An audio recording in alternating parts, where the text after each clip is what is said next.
Secret 7 का रोमांचक कारनामा by net Blyton. Chapter 18 Peter की कहानी। पीटर उन अजीब गोल निशानों को देखता रहा। उसने पैर बांसे पर चल रही लड़की की तरफ देखा। हाँ, उसके पैर बांसे से जमीन पर उसी तरह के गोल निशान बन जाते थे। जिगसॉ पजल का एक और टुकड़ा सही जगह पर लग गया था। पीटर ने सोचा, चोर पैर बांसे पर चलकर गया था।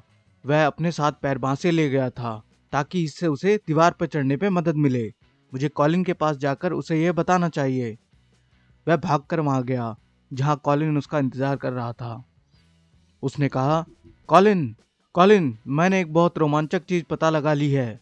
मैंने यह पता लगा लिया है कि वह अजीब से गोल निशान किसने बनाए हैं, और यह भी साफ है कि उनका किसी लंगड़े आदमी से कोई लेना देना नहीं है।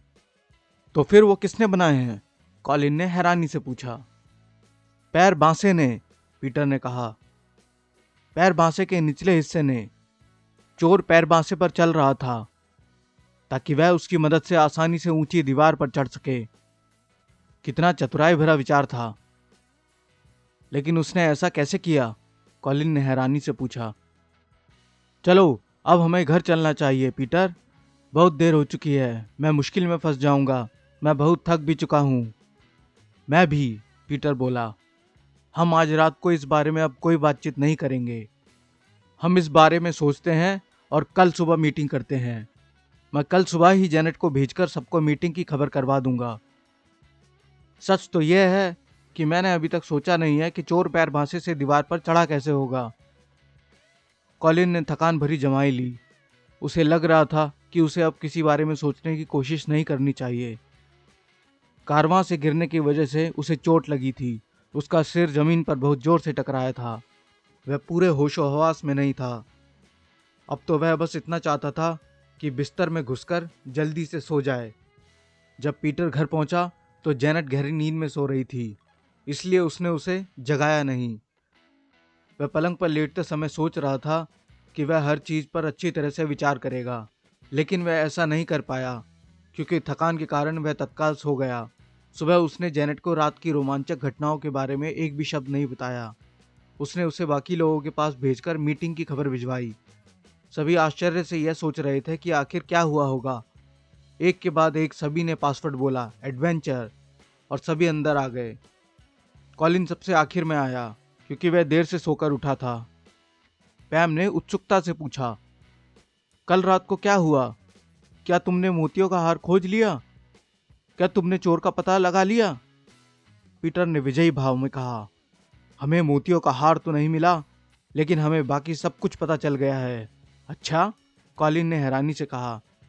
हो सकता है तुम्हें सब कुछ पता हो पीटर, लेकिन मुझे तो कुछ भी नहीं पता। मैं तो अभी नींद में हूं। पीटर जल्दी बताओ, जॉर्ज ने कहा। हमारे सब्र का इम्तिहान मत लो। हमें सब कुछ जल्दी से बता दो। चलो छोटे झुरमुट की तरफ चलते हैं। वहां मैं तुम्हें बताऊंगा कि चोर मिल्टन महल की ऊंची दीवार पर कैसे चढ़ा था, पीटर ने कहा। उसने अचानक फैसला किया कि जिगसॉ पजल के टुकड़ों को एक साथ जोड़ने का यह बहुत रोमांचक तरीका रहेगा। जेनेट बुरी तरह निराश होते हुए बोली, ओह, तुम हमें यहाँ भी बता सकते हो। नहीं, छोटे झुरमुट की तरफ चलते हैं, पीटर ने कहा। इसलिए वे सब छोटे झुरमुट की तरफ गए और मिल्टन महल के गेट के पास पहुंचे। माली जॉन वही था और पास वाली क्यारी में काम कर रहा था। पीटर ने उसे आवाज लगाई, जॉन, क्या हम एक बार फिर से अंदर आ सकते हैं? हम कोई नुकसान नहीं करेंगे। जॉन ने मुस्कुराते हुए दरवाजा खोल दिया। जब बच्चे अंदर आने लगे तो उसने पूछा, कुछ पता चला? हाँ, बहुत सारी बातें पता चल गई हैं, पीटर बोला और उस तरफ चल दिया जहां से चोर दीवार पर चढ़ा था। हमारे साथ चलो जॉन, मैं तुम्हें बताऊंगा कि हमने क्या पता लगाया है।